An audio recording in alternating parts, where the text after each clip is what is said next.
Hi guys, and welcome back to another video. This time we wanted to compile all the information about the Five Nights at Freddy's movie we could possibly get, just so you guys have an easy and nice way to understand everything that has happened with this movie from its very beginning and where it is now. If you'd like to follow us on Twitter, it's at MediaByte, but without much further ado, let's get this started. Well, originally this movie was announced in 2014, but since then it's gone through numerous script changes and director changes. It's in the Blumhouse family finally, and recently they came up with the script they are choosing, and Scott himself told us what some of them were when they confirmed the script had been confirmed. This is the Reddit post in its entirety that Scott himself posted onto Reddit. Hi everyone. Before we get to the bad news considering the state of the Five Nights at Freddy's movie, I wanted to share a brief history of the FNAF screenplay. It's been a long road, so let's take a look at some of the screenplays that have come and gone over the years. In no particular order, or feel free to skip to the end really quick to see the bad news and then come back and enjoy the list. Some of these came from big studios, some from big directors, some from me, and some from other hired writers. I gave the screenplays a name, and I'll include a brief synopsis as well as what ultimately led to each screenplay being rejected. So now what we can take from this is that the screenplays following here will not be in the movies, they are not compiled, and we will not know what these movies would have been like, because they are not moving forward with these scripts. This is entitled the F Screenplay. Basic setup. A group of teenager troublemakers break into Freddy's. Chaos ensues. Problems. Although a pretty basic setup, there were a lot of odd choices here, which only got weirder as the story continued. The story ended with our protagonist in a secret underground animatronic factory that was designing robots for the government. Verdict. Strayed way too far from the source material it tossed. The Plushies Take Manhattan Screenplay. Basic setup. Plushies Take Manhattan. Problems. Plushies Took Manhattan. Verdict. Burned with Fire. The Random Charlie Screenplay. Basic setup. Charlie and friends sneak into Freddy's after hours to retrieve a lost toy. Problems. Although sharing names as familiar characters from the series, these characters had nothing to do with their game and book counterparts. So while featuring familiar elements of the games, it seemed too loosely based on the game and lost a lot of its impact because of it. Verdict. Felt like a random bag of FNAF elements with no real stakes. The Silver Eyes Screenplay. Kira and I both worked on 3 versions of Silver Eyes screenplay over the course of about a year, trying to find the right approach to the story from the first book. Problems. These were the first attempts I made myself to write a screenplay, after realizing it was going to be difficult to find someone else who understood the lore well enough to do it. Unfortunately, it also meant these screenplays suffered greatly from my inexperience at writing. Even Kira, with her writing expertise, couldn't save them. The verdict. Although these had some good elements, I ultimately decided to focus on making a screenplay from the games and not from the books.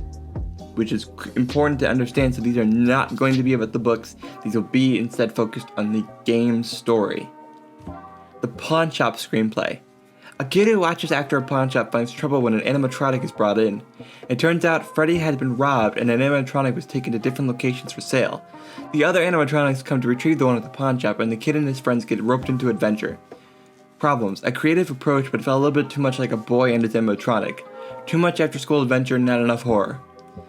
Verdict. Seems like a good idea at the time. Cassidy Screenplay. Basic setup. This screenplay packed in a lot of lore, following the story of Cassidy. Problems. Spanning multiple time periods, following multiple characters, and featuring lore from multiple games. This was pretty saturated to a fault. It may have been satisfying to the most hardcore fans, but it would have left the majority of people confused and lost. Hey wait, maybe this was the most accurate screenplay he wrote. Verdict. Also doing more of a visual encyclopedia than a movie. This just wasn't satisfying even to me.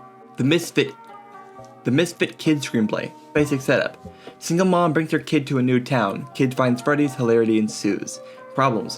One of the problems in creating a modern day story with an old Freddy setting is finding a way to connect the protagonist to the restaurant, finding a reason for them to be there, and finding a reason for them to stay. The problem here was that the reason for this kid to go to Freddy's and have misadventures was too contrived and too forced. Verdict.